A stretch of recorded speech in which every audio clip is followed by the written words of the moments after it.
Open Fire Tactical here at the memorial in Fernley, Nevada, paying our respects to our fallen. Memorial Day, May 2025. They're going to ask you later, they get their own.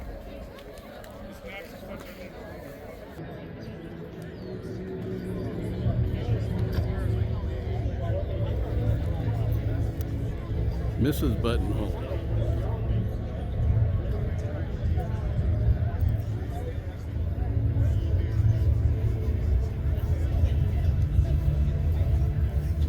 Cost of freedom is pretty heavy.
This one is so near and dear. This is my dad.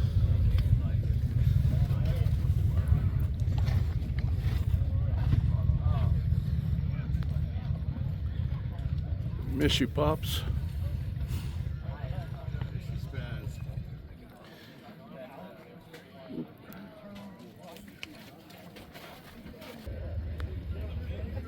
It's always emotional to visit my dad's gravesite. So I apologize for, whoops.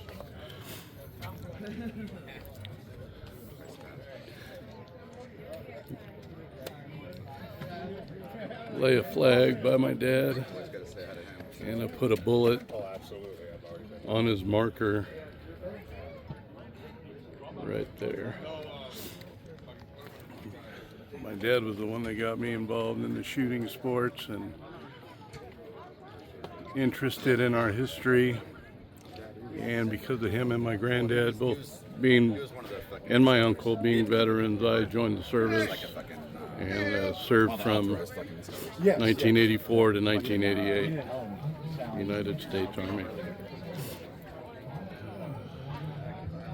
God bless our fallen. And God bless our veterans, past, present, and future. And God bless your family, and thank you so very much for your sacrifice.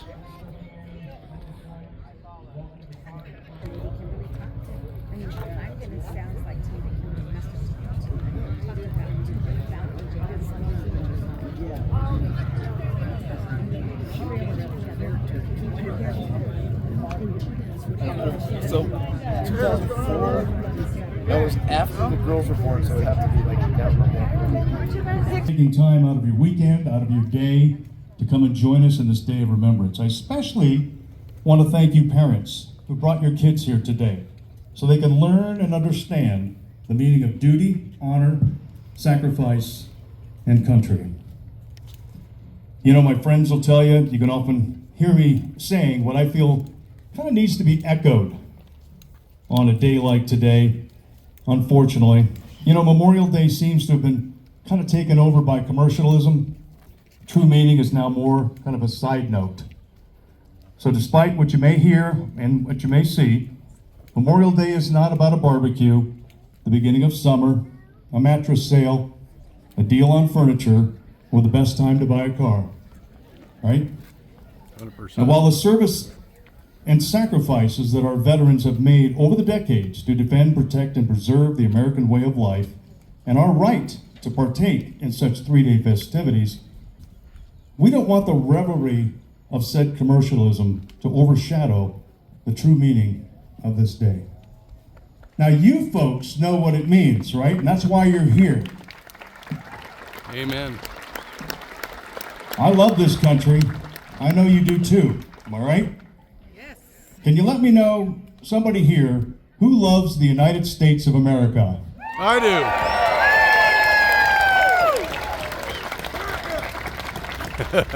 Well, ladies and gentlemen, you're in for a special treat. This young lady I'm about to introduce to you performs one of the most inspiring renditions of our national anthem as I've ever heard. She was here with us last year. She's joining us again, so please rise, remove your caps. Veterans, you may render a proper hand salute as we welcome Miss Kimberly Dixon to the microphone with our national anthem.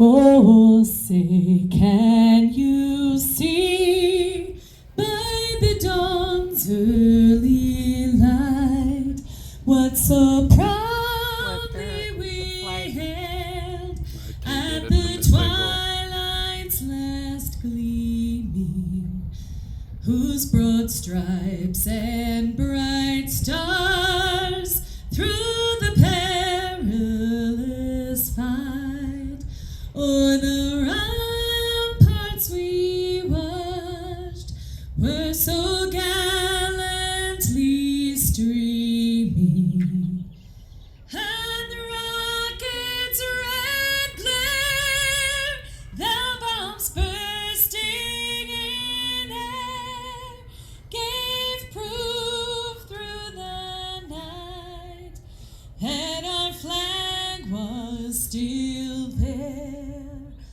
Oh, say does that star-spangled banner yet wave o'er the land of the free and the home of the brave?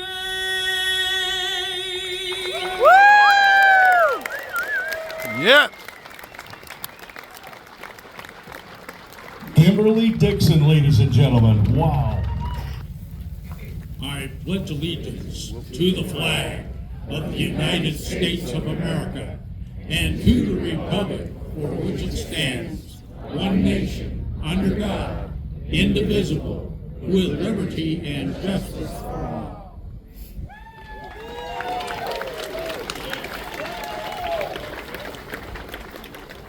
Didn't forget a line, I'll tell you.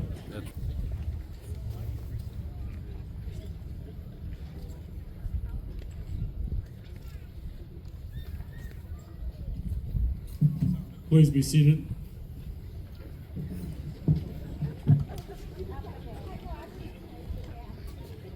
It is requested that all times an atmosphere of respect and silence be maintained during the invocation and later the benediction. Please bow your heads as we ask for God's blessing on this day. Gracious God, we gather today on Memorial Day to honor the brave men and women who have served our nation, and especially those who have given their lives for our freedom. Please look with mercy on our brave and selfless brothers and sisters who did not shirk from their task, but gave themselves completely to the cause of defending our freedom. We thank you for the gift of liberty, a liberty purchased at such a high cost. We remember their courage, their dedication, and their ultimate sacrifice, and we express our deepest gratitude for their service. Bless all who gave their lives for the sake of liberty and grant them an eternal rest with you. We ask for your continued blessings upon those now serving in our armed forces, both here at home and abroad. As you watch over and protect our nation's peacekeepers as they strive to bring peace and mercy to this troubled world, we also ask for peace and comfort for their families and loved ones. We also ask for a special blessing on our Gold Star families and their sons and daughters who have made the ultimate sacrifice for this great country. May these thoughts inspire us to live lives of service and gratitude, and may your peace prevail in our land and throughout the world. In your blessed name, amen, and amen. Amen. Thank you, Rich.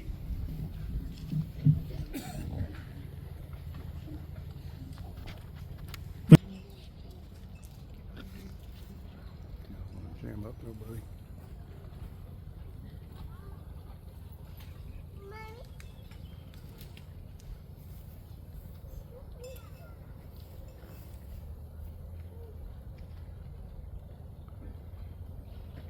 This is the wreath placement of the POW memorial.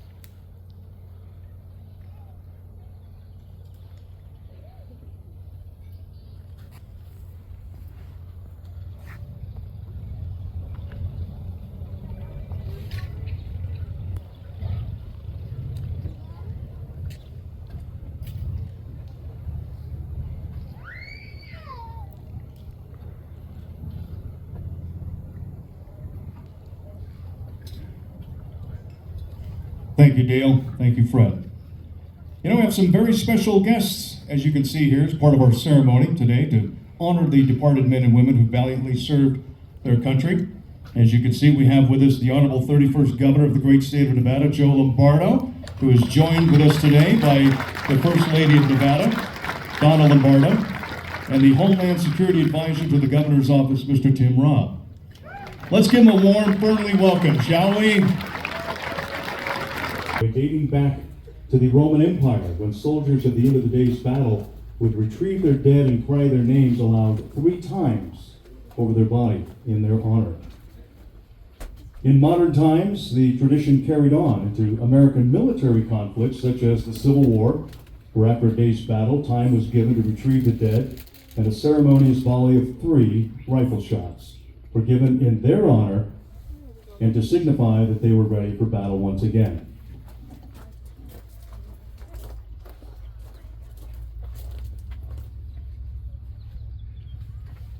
Before we get to that, I would like to observe a moment of silence as we remember, honor, and reflect on the thousands of lives who were laid to rest in these beautiful grounds.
At this time, we'd like to ask everybody to please rise. Veterans, please render the proper hand salute when you hear the playing of taps, which will immediately follow the rifle volley of 3.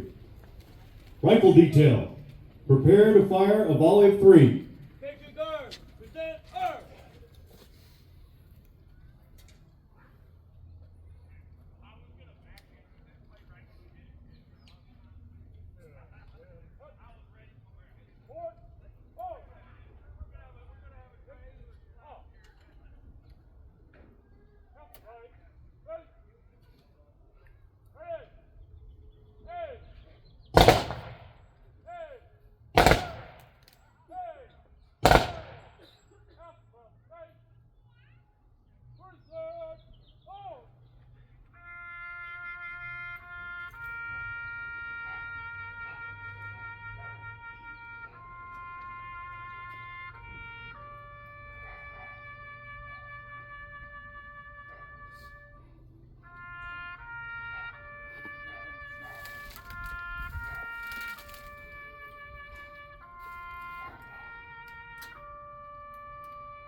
Please be seated. In closing, I wish to thank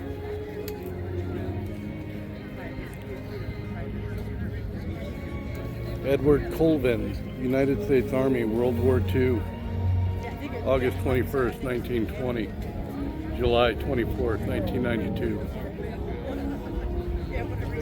Thank you, sir. May you rest in peace.